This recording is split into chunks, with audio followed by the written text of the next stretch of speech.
Welcome to the Growth Lab, where business ambition meets motherhood. I'm Luba, a mom of three, a self-made millionaire, speech-language pathologist, and founder of 2 clinics in sensory play gyms and a mobile therapy bus unit.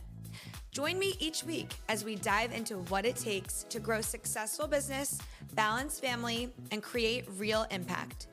I'll share my hard-won insights and bring on inspiring entrepreneurs with stories you won't want to miss. Let's turn dreams into action, build with purpose, and thrive on our own terms. Welcome to the Growth Lab. Let's build, scale, and thrive together. Let's get this party started. Welcome to today's episode of the Growth Lab. This is the podcast where mom entrepreneurs turn nothing into something extraordinary.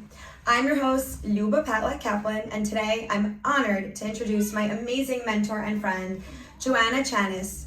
Joanna is more than a coach. She's a cancer survivor, a connector, and a powerhouse who helps people manifest their dreams. She's all about embracing power, finding balance, and achieving success with clarity and intention. Whether in life or business, she cuts through the noise, creates strategy, and helps you fully into the life that you're meant to live. If you're ready to unlock your potential and build with purpose, you're in the right place today. Let's dive in and welcome Joanna Chanis. I'm so happy to have you with me. I'm so happy to be here. Thanks for having me. And we're in Kidology, one of your Kidology. offices. So yes. Amazing. How do you like Kidology? I am so impressed. I am genuinely, we went to both locations. I'm visiting you here in your home city of Philadelphia. And I fell in love with what you're doing. I fell in love with you, your family, the whole 9 yards. But what you've created here is really, really special. And to see all the lives that you touch. So congratulations. Thank you. I appreciate it so much. That's exactly what we want to do, touch lives. So I wanted to bring you on today because you're such a powerful impact to so many women, especially mom entrepreneurs. And I wanted to just help people learn a little bit about you, what you do, and how you can help people level up. But before we get into all of that, tell us, where you come from. How did you end up here? Well, that is a very interesting story. I always say you make a plan and then God has a different idea. And I think I'm a living example of that. First, I'm a mother to 2 grown women, which I talk about all the time, and 1 bonus daughter. And so I feel very much like they are my original clients and my most expensive, but really my inspiration. It's beautiful. I have a corporate background. That's how I started my career. I worked in software and I ran very large sales teams across the Northeast. I worked for a Japanese company, which I learned a lot about how they structure things and their rituals and their patterns. And I think that that's a lot of, since you and I work together, you realize that I am ritualistic. I am in the patterns. And I hadn't uncovered that is what I had discovered because of my 12-year incubation with this fabulous Japanese company. And when my daughters, Marina and Talia, were entering a point, ages, I think they were about 5 or 7, I decided to become an entrepreneur because I wanted to have a little bit more control of my time. Let's pause for a fact. Control of your time as an entrepreneur. Yes, I built, scaled and exited a 7-figure business, and I then invented and launched an app based on connecting nail technicians with in-home services. And in the midst of all of that, as I was building that, I really felt like I was at the height of my fight or flight, because from the outside, everything in my life looked perfect. And although I had always achieved high levels of success in my business, I was really, really struggling. I was struggling in my marriage. I was struggling to kind of feel seen and to really step into my power. Although I was always outspoken and I seemed that I was powerful, I was really struggling inside. And I got the call that what every woman dreads is you have breast cancer call. And in that moment, and this was in 2019, I decided that if I dealt with that the same way I dealt with everything else in my life, which was either push it away, pretend it's not happening, or power through it and really live in a place of stress, that it didn't matter how amazing my doctors were, Luba, because my doctors, in Boston, Mass General Hospital, they're the unicorns. Yeah. They're unbelievable and have access to the best healthcare. I was so lucky, and I really decided to change. And I made the radical decision to live with my tumor for 10 weeks. And during those 10 weeks, I put myself first for the first time in my life. And as I was going through this and I was healing through my own, or trying to heal and align myself through my own cancer journey, I got a call from one of the moms at school. Our daughters were in the same grade, and she said, I have a friend who just got diagnosed with a similar type of cancer to you in New York, and can you help her? And I said, Anna, I can't even help myself. I can't even get out of bed. What I'm sitting here composed with today, but I was really struggling. I was You were hit by a bus. Hit by a bus. Is horrible. I had to evaluate everything I did, every way I did everything, really how I felt about myself, because it always was in a point of stress or denial in some way. Okay. And I hid it really well by making a lot of money and being successful and always looking put together. Anyway, this woman said to me, I said, I can't help her. I can't even help myself. And she said, well, she's got 2 kids and they're 2 years old and 4 years old. And I said, oh God, of course I'm going to help her. So through helping her, which becomes the premise of all of my work going forward, I was able to help myself because I had to figure out a way to make myself feel better so she would feel better. Okay. And happy to report we're friends now. She's had a very successful surgery as well and great results. And she wrote me a letter the day she was going into her surgery because she was 3 weeks behind me. And she said, you need to write this stuff down and you need to help other women because you got me off my knees, because this isn't really about cancer. It's about alignment. Okay. And mindset. And I was like, okay, I'm an undiagnosed dyslexic. As a speech pathologist, you can probably understand. I was a very, very terrible student, but I'm smart and I'm hardworking, and I always had to compensate. And back in the day, they didn't have all the resources that we have now. And I don't know where this book came from, but I ended up writing a book. It's called The Waiting Room Book, and I did it for philanthropic reasons. And Mass General uses it for their oncology patients. Oh, that's amazing. And one of my former colleagues picked it up, brought it to her boss, who happened to be a senior vice president at SAP, the 13th largest software company in the world. And they had me on to speak to their entire Northeast team about how to get through something hard. No pressure. And I literally have like drains taped on the side of me. My daughters are doing my hair. This is like post second surgery. And I realize as I'm starting that call, and this company preps you. They have to know what you're going to say, all of these things. Since then, they don't know anything I'm going to say, and they're fine with it because it worked, and I ended up having a great working relationship with them for many years. I literally looked down at my watch, Luba, and I thought, oh my gosh, I can't believe this. It was 365 days and 1 minute from the moment I had opened my eyes from my life-saving surgery. So that's how I opened the call. And I got everybody's attention. I was literally Googling like, what do speakers charge? I had no idea. Oh my God. And there was this amazing half Greek girl, I'm Greek, on the call. And she said, I want to meet Joanna, and will you mentor me? And she was my first client. And that's how it started. So this work just found me. And from there, I was really able to hone in, and I don't rarely by choice do corporate work anymore. And I work specifically with women who own their own businesses that are all about their families and whatever their families look like to them, whether they're moms of furry children or moms of human children or moms of both, or they're taking care of aging parents, or there are always women that are so giving like yourself and are accomplishing major things. And I help them with this methodology that I developed healing from cancer. That's an incredible story and truly amazing how you kind of fell into this, what you were supposed to do. maybe a message from God that you're this messenger that's supposed to help others, but thank God you're okay and you feel well, most importantly, and congratulations on everything you've accomplished and all those families and people you've helped.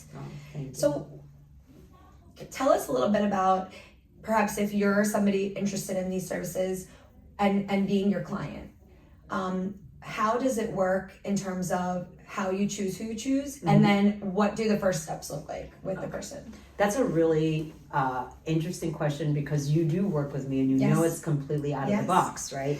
It's a very unorthodox, for lack of a better word. It's very bespoke and it's custom. I work with 10 one-on-one clients a year, VIPs. Some stay on and I become a line item in their business. I literally come in as a partner in their life.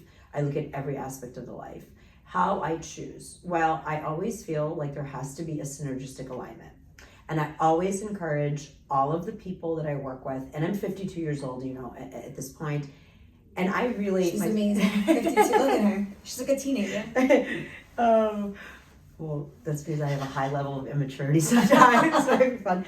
But well, thank you. I really believe that you have to really like the person and like spending time with them. And I think one of I look for three things in clients. Industry-wise, it doesn't matter to me. Okay. And I love to learn about new industries. Like I love just to watch what women are doing. The first and foremost is it has to be like a likable, easy exchange. Sure. We have to be able to be able to talk. That's where trust is built, because everything is about the quality of your relationships, right? Number two is they are family girls. They are family girls. Like I have a client, Yvette, who does not have children, found me because she's a culinary nutritional expert, an award-winning chef and all of these things. And she had her mother passed from breast cancer, and that's how we connected through a charity that we both worked with in Massachusetts, and she hired me to help her build and scale her already existing business. And she's to me embodies what motherhood is. Okay, she takes care of her aunts. She takes care of other patients. She does incredible work, and so it doesn't have to be that traditional way. But she's a family girl, and that's what I mean. And you know what I mean, because you're the ultimate family girl. Yes. Okay, and then the third thing is you have to have some level of faith. You have to believe in something beyond yourself. Now, that doesn't mean you need to be religious or you need to belong to a church or a synagogue or a mosque or anything like that. But you need to believe that we are here for some sort of purpose. And part of what that looks like is the very first time we meet, we talk about where you would transport yourself 5 years from now on a Saturday. And I build everything backwards. And then I come and well, you should probably tell them what it's like. I come and I move in with you. It's actually very nice. It's nice. It's like it's fun. It's fun, and it's I remember like when I had a college friend stay with me at home. Like it's kind of like that. Like your best friend comes and you're so happy they're there for the weekend and everybody gets to hang out. And she's an amazing cook, so that's a huge part. But we also do a lot of productive things. So we work like yesterday. We work, so there's one weekday and one weekend day, because I like to see both aspects of the life. But we worked from 9 in the morning until 10 o'clock at night, 13 hours. We did parts of it with the kids, parts of it with your husband, parts of it with work, parts of it with the networking. And it was just a real day. Yeah. Because we live in real life. And as the women that you are reaching here and you are helping, talking about being a mom and an entrepreneur, I believe that motherhood is the most difficult, most challenging, most overlooked role, and the most fulfilling at the same time. So all of those contradictions in one description, there's nothing that can knock me off my perch except my kids, still to this day. Yeah. Like I don't get fazed by business. I don't get fazed by, I'm like, even my health. At this point, kids. I'm like, I'm good. The kids, the broads, as I like to call them, the broads. Oh, that's right. That's right. Based on what you're saying, and it's super interesting because I know it's something I personally have to work on as well, transition between the CEO at work and then the mom or the mom CEO in the home. Mm-hmm. How can you help prepare people for that shift?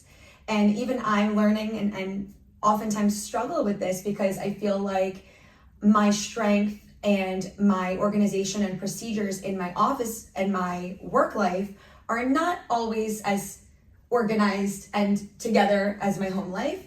So if someone is like me and they're trying to transition in between, what is some advice you could give them in terms of grounding yourself and really kind of facing both situations the same way? Okay, that is an excellent question, and I think it's a lot of what I see women struggle with in general. Like even women that do have it together. Every woman has it together. Okay, every single woman has it together, and there are different versions and states of togetherness. But even if you are super organized at home, you have a kid that gets sick, that throws everything off, right? So where do you find those tools and those tips and tricks to be able to have as much predictability and stability in raising children, which is the most unpredictable thing? Okay. Oh my gosh. It is. Can take you for a loop. Yes. Okay. Yeah. So this morning we went to cheer practice. Fiona had a little bit of a bellyache. Were we going to go? Were we not going to go? So real things we're dealing with. I've raised kids. I get it. And I think that that's really why I connect, especially with women your age and at your stage, because it's very important for me and all the mentors I have and had in my life that I've seen them cross the finish line. And all the finish lines keep changing, right? So now I have kids that are exiting college, so now they're in the workforce. So I lean on other women to help me and guide me. And so I think it's always really important. That's number one tool. Don't have a bitch fest with your friends. You can have a little bitch fest, but you need solution-based thinking, okay? If you're constantly complaining about the same thing or that you have the same pattern, one way to break it is to literally focus on the solution and go to the person that's not going to sugarcoat it for you. That's step one. Step two is have dinner. I know that sounds so simple. The reason why my daughters are the way they are is because hell or high water, we sat down and had dinner. And I'm going to tell you which mentor I learned this from. Okay? Because it wasn't like that. I was married to a Greek from Greece. They were used to eating in front of the TV. Like it was just and I would have and I worked all the time. From the time Melina was 6 weeks old, I went back to work. I was always a working mom. And the times that I wasn't a traditional working mom, I was doing real estate, on the side, our own investments. I was looking to buy a business. So I was always working on something, and something. I made sure that we had dinner because there was this family that moved from Manhattan to Boston for the dad's job. And I got to know this family, 5 children, 2 kids at Yale, 1 kid at Stanford, and so on and so on. And all the kids were athletes, and the parents obviously had big jobs and all this stuff. And I asked the mom, I said, how do you do it? How do you do it? Like, how do you end up, like, how do you keep it all together? And she said to me, we have dinner every night. I don't care who's doing what and where they are. If they are under our roof, we are having dinner.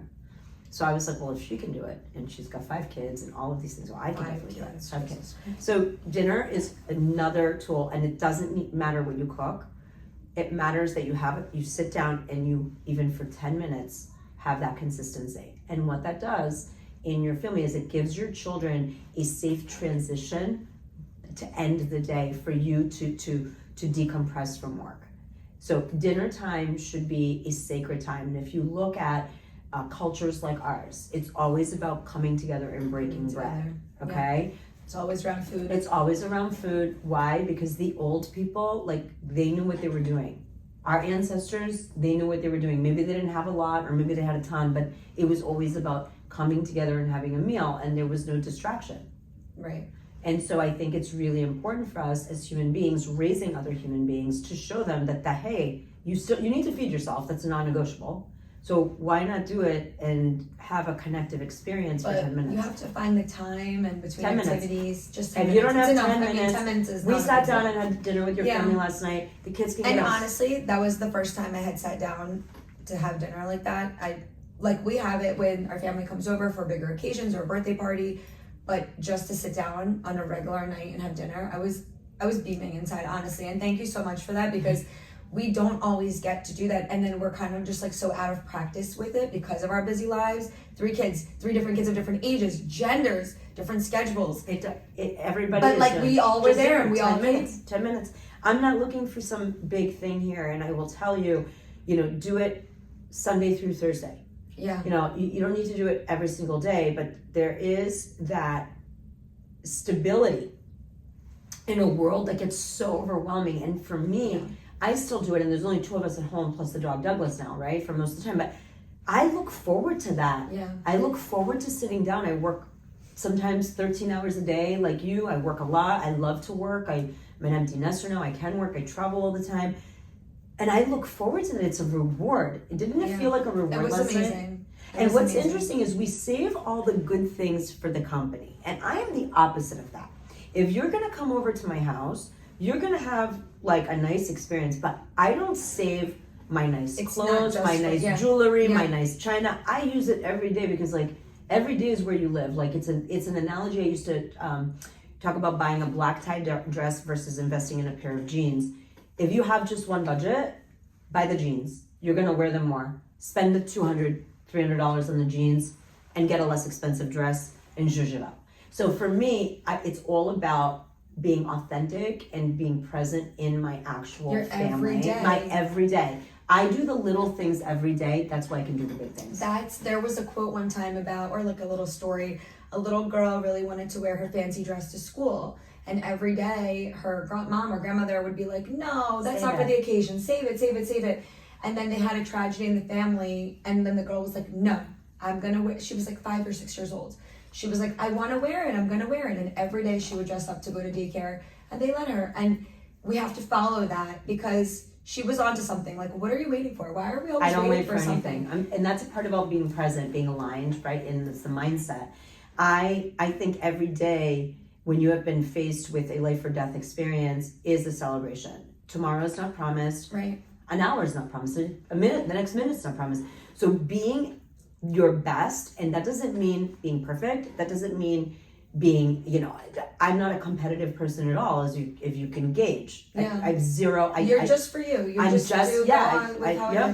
I think like that is something that we all need to support each other on in women. And when you see a woman that needs help, don't talk about her, help her, okay? I am sitting here, like I'm gonna get emotional and I'm gonna cry now because of the women that have brought me here. Yeah. Okay, I did not get here by myself. I could not have raised those girls myself. The women you raise your kids with end up becoming a whole sacred tribe. The women that support each other because it is not easy for any of us. Okay, and there were moments when I was your age that I would literally like go to my car and cry and be like, what am I doing? Like, what am I doing? I'm not good at anything. Like, my kids are not happy with me because I can't go to their XYZ soccer games, but then like I've got to go to work and do this, and like I've got to... And you know what? They don't remember any of it. You know what they remember? They remember those dinners. They will say now, like, was your mom strict? My mom was strict about things that you would think that she wouldn't be strict about. Like, they never had a curfew. They never had like this. I wasn't like, okay. But they had to sit down and have dinner without their phone. I was amazing. A cuckoo. Yeah. No, but that's the way, because we're so consumed in this social time too. And it's like everybody's busy. We're busy working. The kids are busy with activities. And if they're not busy with activities, they're busy talking to their friend on their iPad or whatever it is. And it's that disconnect to connect. Oh my God, that's it. With disconnect to connect. Yeah. And for me, I don't know, it's like the best part of my day still. And like, it really meant so much to me, I'm telling you, and I haven't had that in such a long time. So and you can give it to yourself anytime you want. You can. That's my own house. In your own house, like you don't need to go anywhere. You don't need to buy anything. You can make everything. I always think about it like using what you have to do even better, and that's true innovation. Wow. So that's genius stuff. Love it. So another thing that you talk about a lot is power and balance and success. Mm-hmm. So for you, what does true balance look like, and how can an entrepreneur get there? Okay, so it really depends on the ages of your kids, because I'm also not delusional. If you are like literally keeping people alive, like Johnny, we need to keep him alive, right? Like he's 3. And keep myself alive. Keep yourself alive, right? So there's different iterations. First of all, be nice to yourself. So balance can look a lot of different ways. And I think sometimes we want, again, I'm all about mastering the little discrete things. I am an introverted extrovert. Like I like being home and I like resting. And I do that. So tomorrow is Sunday. So this is my day tomorrow. I would literally have pajama day. A home day where we would get whatever food each person wanted, which sometimes meant 4 different things. I wasn't cooking because I love to cook, but I cook a lot. Yeah. Okay. And there were people, like, we would still eat together, but we would eat on our coffee table, I remember, and we would play a game. That's what it looked like with the kids. And then I would leave and like go to my room and watch like 90210. Okay, that to me was balance. Showtime. Or that was showtime. Yeah. Tomorrow, it looks like this. I'm gonna get up. I've got to go to Target and get some things because one of the girls coming home this week, which is amazing for part of spring break. And I then am going to like eat a hamburger, like a big ass hamburger and French fries. She is the tiniest person I know. This is about her balance too, and you have to listen because Joanna will not steer you wrong about this. Like, if you sit down to a meal and you're not snacking, I love snacking.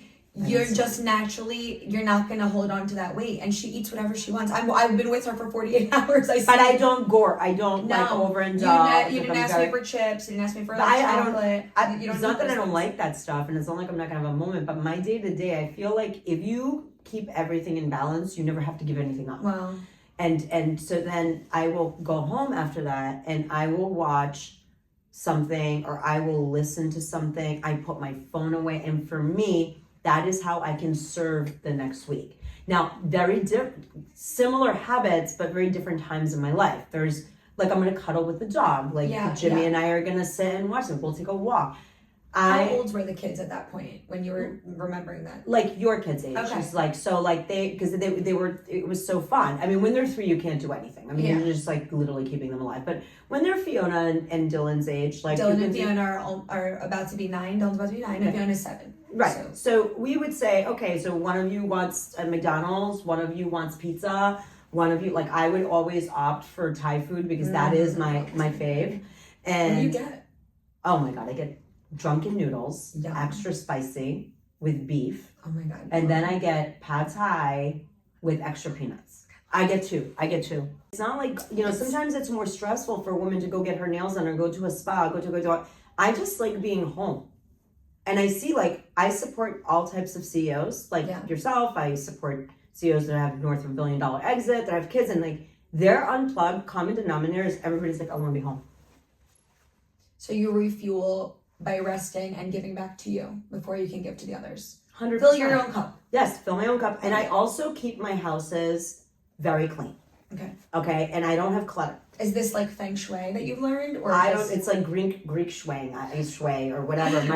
My mom was like, no, like a clean freak, and I think all my sisters and I are like this. But for me, I have very systematic patterns in the morning. Like, okay, so I stayed in your house, right? Yeah. So a beautiful bedroom. Don't give away my secrets. Okay, beautiful. But I'm like, I literally will not brush my teeth. Okay, without wiping down the counter. I do that myself. Yeah. And I've had a lot of help over the years, and I have help. But I do that myself, so I feel like there's an end point and a wrap up. Okay, and I then go on to the next thing. I often talk about doing one thing at a time. Yes. Okay, and then closing it out and doing it well, and then going to the next thing. And that's how I feel that I am in an equilibrium. I've been in 7 cities in 30 days. Wow. I mean, but I don't know. You tell me. Did I show up looking tired? No. Did I show up? No. You're so energized. This morning, I was running behind. My kids were having some difficulty at night with their sleep. They're not feeling well. And I literally got back in bed this morning, passed out, and we almost missed cheerleading. And Joe was like texting me, hello, like, where is everybody? Are we leaving? I'm like, oh my God, Anyway, but yes, you did not. I'm very impressed at how much energy you have, considering how much you're doing and how much you're giving. So it's really awesome to see it, and thank you for the tips. If you could give one piece of advice to someone who is feeling stuck, whether in life or business, what would it be?